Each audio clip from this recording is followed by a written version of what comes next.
Honorable Prime Minister Shri Narendra Modi will be releasing 22nd installment of PM Kisan Samman Nidhi.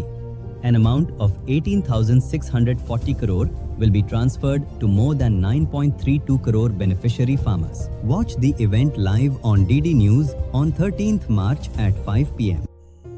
तो दर्शक बंधु PM किसान योजनार जो 22तम किस्ती आपण पाइबाकू जाउछंती सेही डेट थी वर्तमान देखंतु एठी शो करूछि ना 13 मार्च 2026।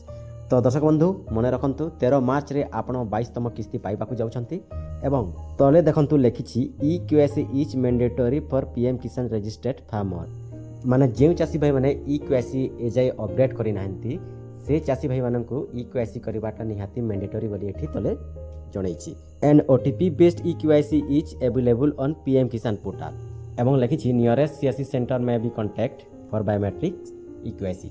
तो जो माने OTP बेस रे EKYC टी करबा को चाहुछंती से माने चाहिबे जदी तांको निज मोबाइल रे भी आपण OTP बेस रे EKYC करि परिबे एवं जो माने बायोमेट्रिक बेस रे EKYC करबा को चाहुछंती से माने जे कोनसे निकटस्थ जनसेवा केंद्र किंबा CSC सेंटर को जेकी बायोमेट्रिक द्वारा तांको EKYC टी करि मध्य पारिबे। किंतु एठी आपनको जणे दउछि कि OTP बेस EKYC जदि आपण करबा को चाहुछंती ताहले एई ऑफिशियल साइट रे आपण करि परिबेनी तार ऑप्शन ही वर्तमान शो करूनी। तो सेति पे आपण कोन करिवे ना आपण प्ले स्टोर को जिवे आपण प्ले स्टोर रो पीएम किसान ऐप्स को डाउनलोड करिवे एवं सही ऐप्स थ्रो रे ही आपण आपणक EKYC टी करि पारि। तो कोन करिवे किभली करिवे जदि आपण जानि नांती ताहले हम चैनल रे ऑलरेडी तार वीडियो अछि आपण से वीडियो को देखंतु आ आपणक EKYC टी करि नियंतु। तो एथिला गोटे छोटिया इनफॉरमेशन टी आपणक पई धन्यवाद।